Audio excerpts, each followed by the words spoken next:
Hi, So everybody. don't curse. Welcome back. Welcome back to the International Tea Appreciation Society's Victoria Tea Festival Revival. And we're here right now with two very special guests. For those that have been hoping and waiting to see the ethics of wildcrafting with, please excuse my pronunciation, Tutsinat Siswes of the Raven and Hummingbird Tea. And as well as an elder and teacher of traditional medicine harvesting. Unfortunately, she was unable to make it today. And so we're going to improvise. And I thought, what a better way to do it than with two amazing tea experts that we have here at the festival. We've got Ranga from Blue Ocean Tea, and Pedro from O5 Tea. And I'm Jennifer, tea mistress. And so I thought it would be really wonderful, as the three of us have traveled all around the world tea hunting and have found ourselves in some wonderful and outrageous moments around the world, drinking tea at source and at origin. And so I thought we should talk about that a little bit today. But first, I think it would be great if Ranga told us a little bit about yourself and about Blue Ocean, as well as where you're from and where you've sourced most of your teas. Sure. Thanks, Jen. Thank you. And thanks for having me. Of course. It's an honor to be here actually today. So I'm Ranga. Originally, I'm from Sri Lanka, and I joined the tea industry back in 2007. So after about a week, my boss called me up and said to take up a role in Africa. I was like, what? I was just 18 years old at that time, and I was like, not ready at all. So I think I didn't even have my passport at that time. So 1 week, got the passport done. This flew off to Nairobi with him, with my boss, and then went to Mombasa for about a year. And then after about 4 months being in Mombasa, the election happened, and there was riots all over Kenya. So the election rigging and all those things, and the tribes were fighting. So then my boss said, you cannot be here because your work permit is getting delayed. So you should go to Malawi, which is Blantyre. Mm-hmm. And then flew off to Blantyre through Tanzania. And then was stationed there for about 9 months. It was an amazing experience that I had there with 40, 50 years experience people in the tea industry. Then after that, I went back to Sri Lanka after that training period. And then along the way, I had a couple of experiences in Vietnam, and obviously traveled around the world for exhibitions like Gulf Food in Dubai, Sial, Shanghai in China, to Japan, whatnot. And then with the Sri Lankan situation last year, me and my wife, we decided to come to Canada. And then was searching for a job in the tea industry, walked to every tea shop with my CV. Oh, God. I showed them I worked in all these places. I had so much of experience, and nope, didn't click anywhere. So then suddenly I got a call from my boss, my previous boss, and he asked me, what you're doing. I said, I'm doing all sorts of things other than tea. And he said, let me ring up my friend in California, Q-Trade Teas. And then he called up my boss now, who's Mark Carathun, great guy at Blue Ocean Teas, and called up for an interview. Got the job in 1 week. Nice. Yeah. I'm here. Great. Yeah. Thank you for sharing your story, because that's you have seen a lot of the tea world and been on the ground and able to meet the farmers Yes. and see the how it all comes together. Yes. So the training period in those companies that I worked for are very traditional. Tea industry itself can be a little traditional sometimes, especially on that part of the world. Um, so I started with blending. So everyone who starts as a tea taster in the training period has to blend the flow blend. So it was all Middle Eastern shipments that we did, and 20,000 kilos a day, Oh, okay. 40-foot containers a day. You have to finish it. So every day a 40-foot container goes off from the company. Um, Predominantly, so Middle East, from Malawi to South Africa, from Kenya to Egypt. So those were the networking that was happening So were through you at the shipments. farm? And No, I was a trader. okay, Uh, Along the way, I was working for trading companies, okay, but we were stationed in estates, farms, and then we used to put. Basically, our operation was we buy from the auctions. We and who taste. and so do the farmers send to the auction? Oh yeah. So the operation Okay, happens is Sri Lanka, Kenya, and Malawi. Um, the tea estates okay, in Sri Lanka, especially tea estates, cannot sell to the exporter directly. You can, but only a very small percentage of tea goes directly to the exporter. 90% of the produce has to be sold as through the auction system, okay, which controls the pricing, a fair price, right? So we have to buy from the auctions. We have to blend the teas. So what the system is, we establish standards with our buyers.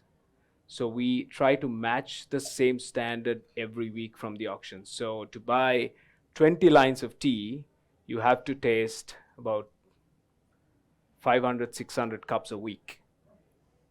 And then if you are into low growns, which are shipped to mostly Middle East, you're supposed to check 3,000 samples, the leaf and the infusion and the cup, then buy that 20 lines of tea that you need, and then blend and ship it out. So that wow. was the operation. Oh, thank you so much for Yes, sure. explaining that. So this is a really interesting situation. We're sitting here with our small mini panel because Pedro, you come from the opposite end of the spectrum in a way where you're purchasing directly from farmers, small scale, handmade, and you're going to source. Yeah, where 20,000 kilos seems like a lot. Oh, I know. I nearly fell over. I was Dude. And 600 cups of tea per day. yeah, I know. I was like, woo, that's rocket fuel. Yeah.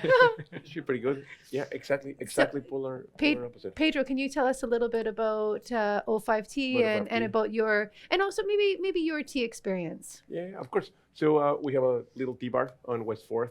Gorgeous and, tea bar. Thank you.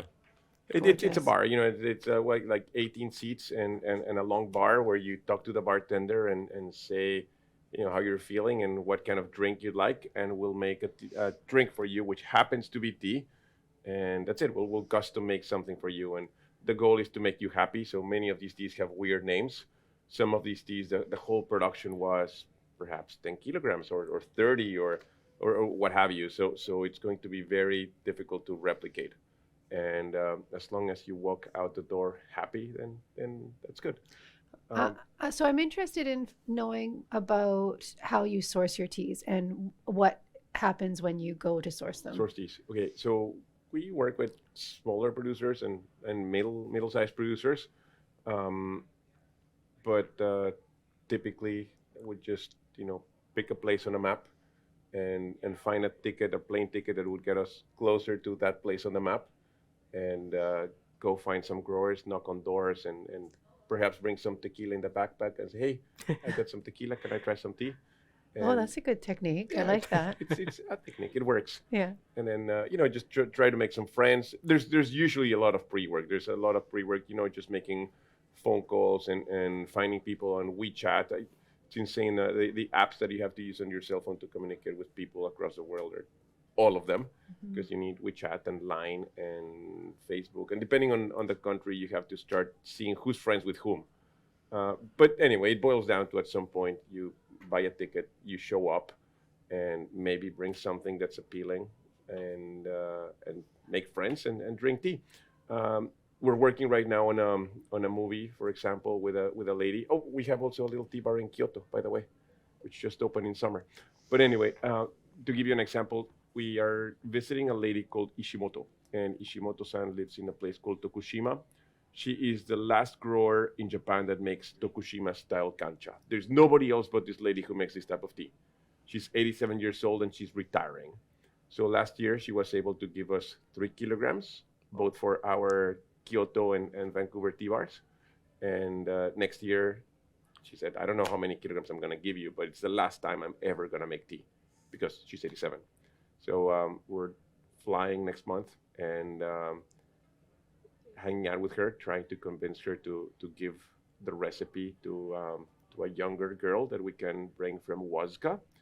And if we succeed, then we'll see.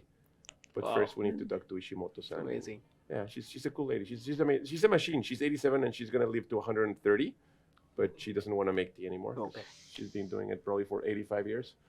Wow. But anyway, she's great. I think it's important that you're helping to facilitate the tradition to carry on. It would be ideal. There's another lady that we know, Haruka Hori-san from Huasca, and in Huasca you can get really busy during the harvest season, so spring. But in February, which is when you do kancha, she's not as busy. And if Haruka-san could be the young girl who can preserve the tradition in Japan, potentially take it to some other places of Japan also, that would be incredible.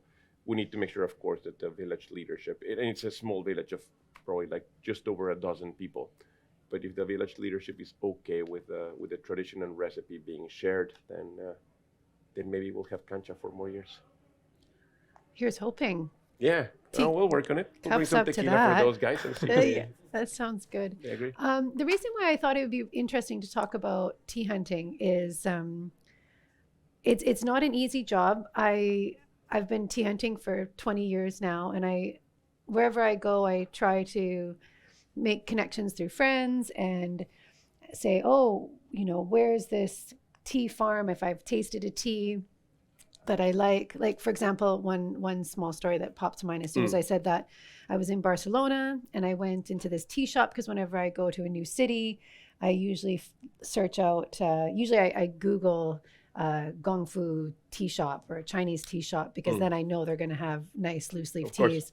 And so I went to the shop and I asked for, I love oolongs. And so I asked if they had any seasonal oolong there, and he served me this cup, and wow, it was delicious. Ah. And it was really bright in the mouth, and it's I don't want to say it's rare that you get really exciting tea, but when you get super exciting tea, it's like, It's a really happy wow, moment. it's a moment. Yeah. And I was like, oh my gosh. Which shop was it? I can't remember the name of Okay. the shop. And I said to the gentleman in whose place it was, I said, can I see the packaging? And he handed it to me, and I was like, oh, it's from Taiwan. So Oh, I wow. took a photo, and then I sent it to my Taiwanese family. Uh-huh. And I said, can you find me this farmer? And at the time I had my tea company with the Journal of Chinese Medicine. And so I would go over and source tea for them, for us. And so I asked my Taiwanese family, and they hadn't heard of the gentleman, and they're tea aficionados. And they were like, oh, Jen, I don't know. And I said, no, it's really me, it's good. good. And so I went up, and I ended up spending the whole, my Taiwanese mom took me, and we spent the whole day there. And it was so lovely to spend time. And we drank tea all afternoon. My friend pulled out old age teas, and he only makes oolong. He was 4th generation farmer, and his great grandfather grew organic. And then his father, because the Taiwanese government gave money for the Pesticide. chemical pesticides, so he started that. But then when he took over, he stopped and he went organic. And I remember walking through the tea fields, and there was like peanut shells everywhere on the And it bottom. was the fertilizer. Yeah, that was a part of the fertilizer. And so I said, oh, can I buy some tea for the Jade Spring Teas, it was called. But he did such small scale that he was like, I can't do wholesale. Yeah. And so I said, okay, well, then I'll just buy some for me. Mhm. Okay. And so now every year, and for some reason, a lot of people want the spring tea, but I really prefer his fall tea. So It can be good. oh my gosh, I can find be the amazing. flavor really rich and a Uh-huh. little bit more like dense, and I love it. And so What about in Taiwan? Is that guy? in the north, just outside Taipei on Oh, that cool. hillside just above Uh-huh. Taipei. And it was really wonderful. Actually, during COVID, he contacted me to make sure my family was okay. And I really love that relationship building Yeah. Of course. with tea Yep. hunting. So another tale was I'll just say one more and then I want you guys to Yeah. hop in with your tea tales, okay?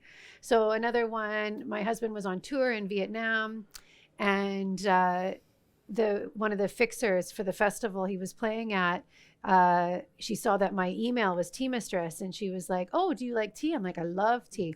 She goes, oh, my dad is a tea trader in Vietnam. I said, Mhm. no way. I said, I was doing some research and I found up in the north of Vietnam. Oh, you've been there. This is great. Yeah. So up in the north, there's these ancient tea bushes.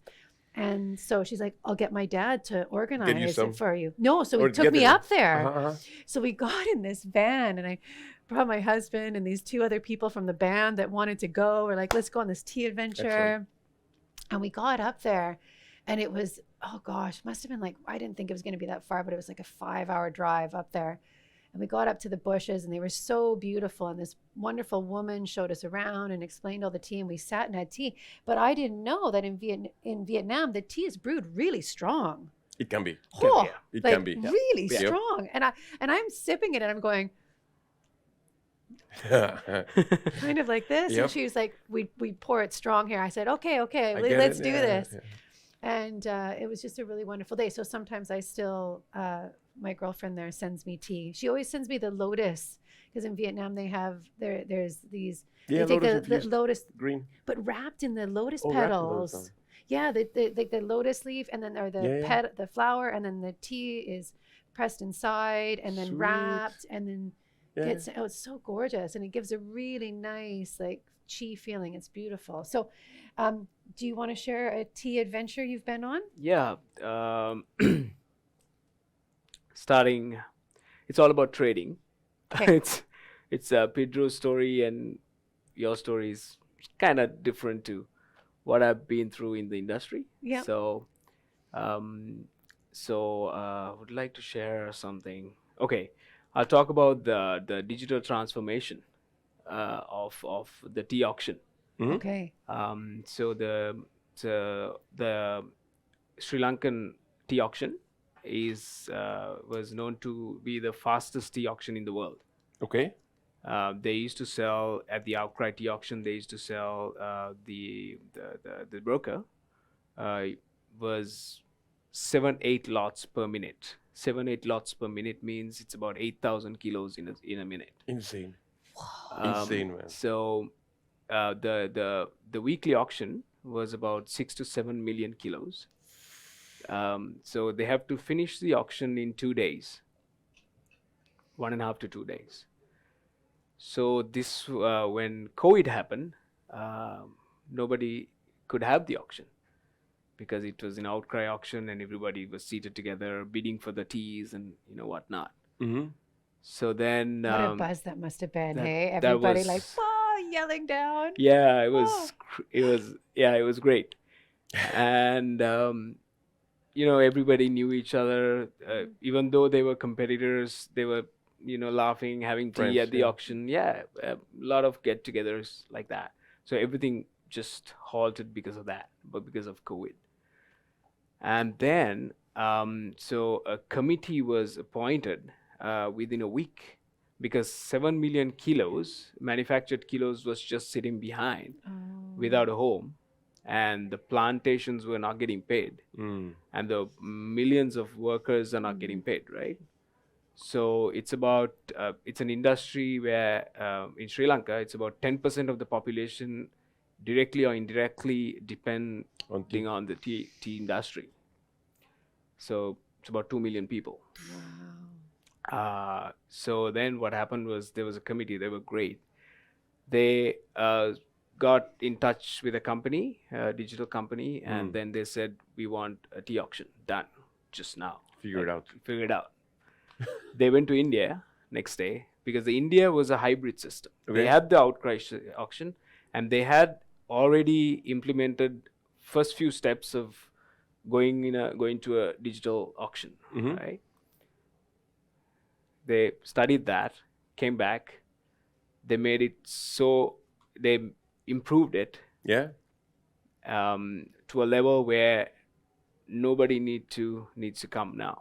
It's just you can just sit in front of the computer and bid and buy 6.7 million kilos a week, and it was amazing. And we the first digital auction went up to 4 days to sell the 6.7 million kilos.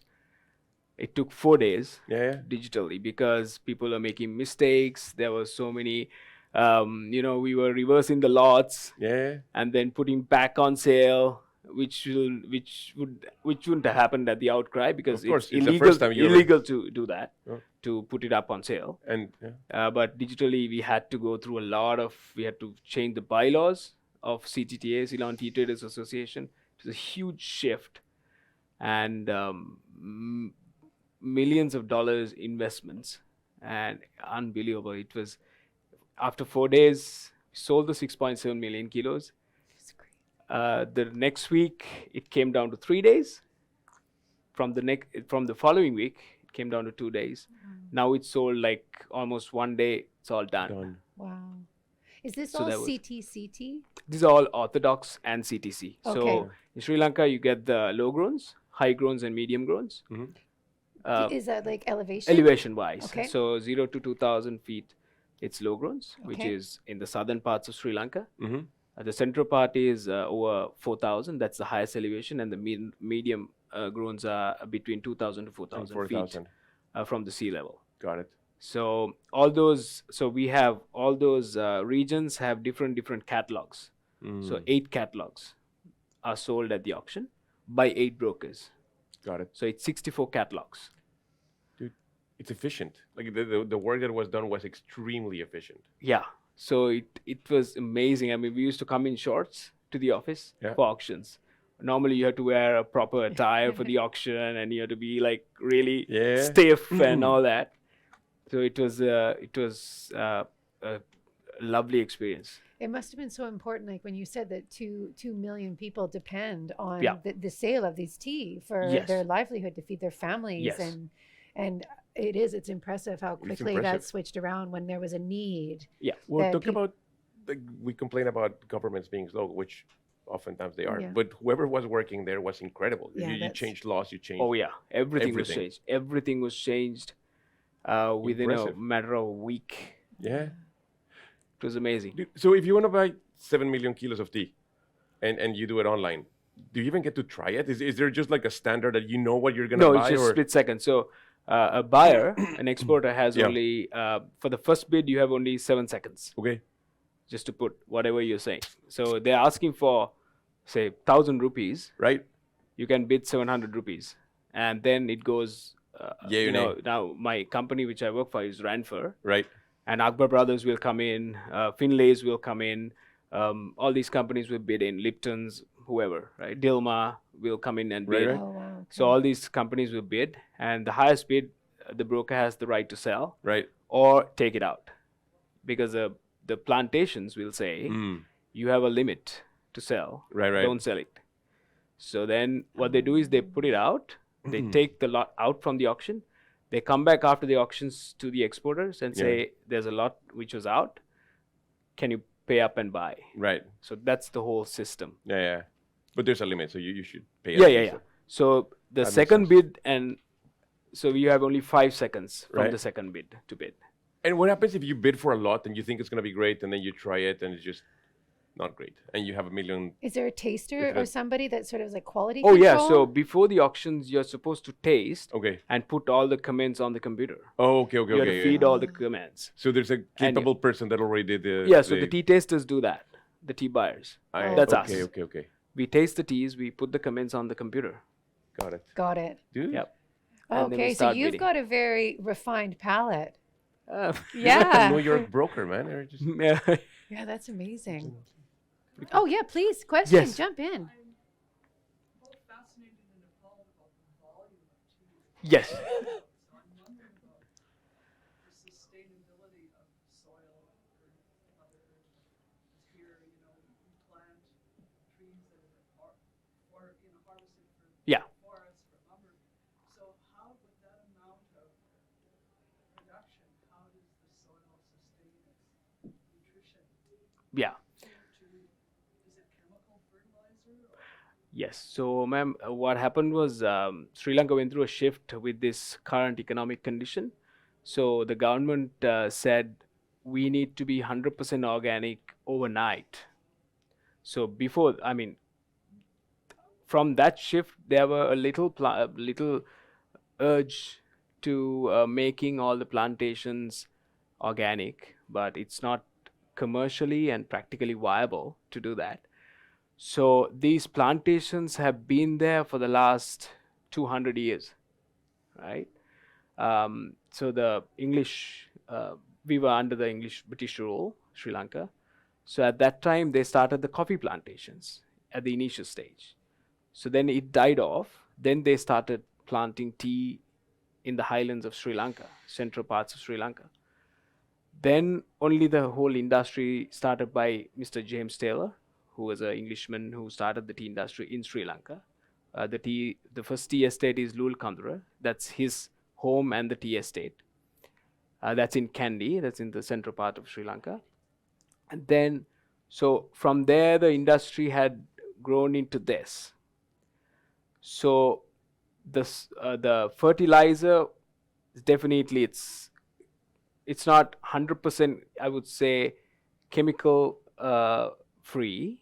There is a component of chemical fertilizer used in the plantations because this kind of volume otherwise you cannot reach.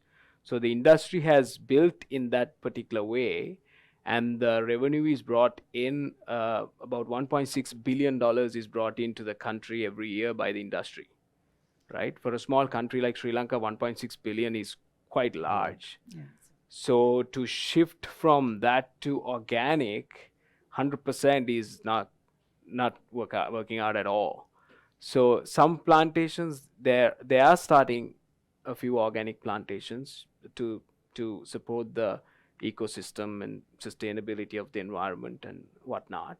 But 90% of the plantations, they cannot do that.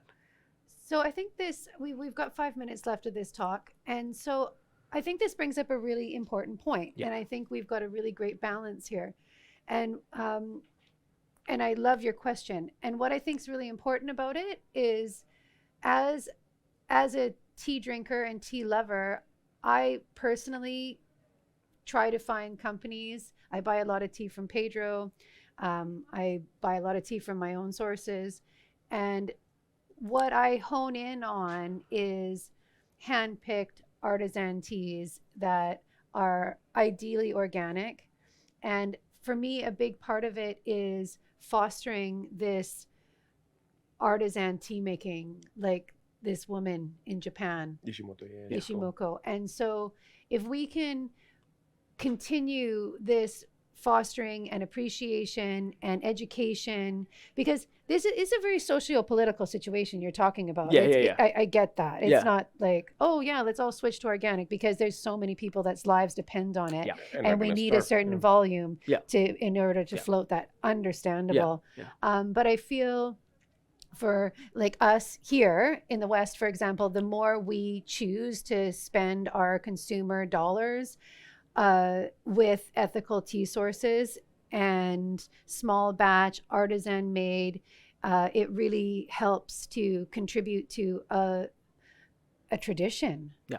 All around the world. And Pedro, do you want to sum up sort of what I'm saying? Because that's where you hone in on. That definitely, yes. And the other thing that I'd like to, at some point hang out with Ranga over in Sri Lanka and go exploring. Me Because too. I'm sure that there's a bunch of Me like too. smaller tea producers. Oh yeah, that there's make a lot. insane Yeah. stuff. And like you were saying, like probably in the highlands but Yeah. there has to be a traditional way of making tea that's I'm sure there's both with all your with 10% of the people being involved in it. Totally. Yes. I'd be fascinated in exploring that too. country. Yep. And then at some point, Malawi, man. Since you said you're, Yeah. I want to go see. I that. know there's such Malawi, tea yeah. adventures to Exactly, be had. exactly. Yay! So I guess Malawi. thank you so much for stepping in last minute Thank you. here and Thanks for talking inviting. about Thank you, tea Jen. and Thank you, just as the usual. importance of traveling and finding tea and loving tea and drinking tea. And we're actually speaking next in about 15 minutes about the importance of water in tea. Yep. It is important. Yes, that's right. And so Yeah, thanks, thank guys. you all for coming and questions, and we'll see you all in 15 minutes. Thanks, John. Oh, and please, we've got a donation button on our site, and the International Tea Appreciation Society, we're a nonprofit organization. We run on a donation based to Everything. put this thank you, to put Yeah. this all together. We're all throwing in our time for the love of tea, and so if you feel inclined and you love the tea and you'd love this festival to continue, we're on our 8th year. I think we're going to have close to 500 people coming through today Yeah, and a bunch online and online. It's growing. So the Tea Appreciation Society Really sent a appreciates that. Yeah. Appreciates you too. I appreciate you. But some of the work being done is a relationship with some of the like really cool places, like Bhutan, for example. Yeah. We were unfortunate not to have visa on time for some Bhutanese folks, but we had some Bhutanese tea growers coming to the festival, and for whatever reason they were not able to get the visa on time. But next year the idea is to have those people here and to bring more extremely interesting people to share with you. And you would see these guys, they're dressed in their traditional clothes and all that stuff, and they make tea with oak ash, which is pretty cool. We're going to be having a whole presentation on that on later those guys, on today. right. Yeah. Unfortunately without them, because they But could not ride their dragon That's, here. I know, but, that's too bad. anyway, But that's those- what your dollars donation- contribute, and every single donation is more than welcome. And thanks for joining, guys. Thank you so Thank much. you. Thank you so much. Okay. Thank you, Jen. Thanks, Pedro.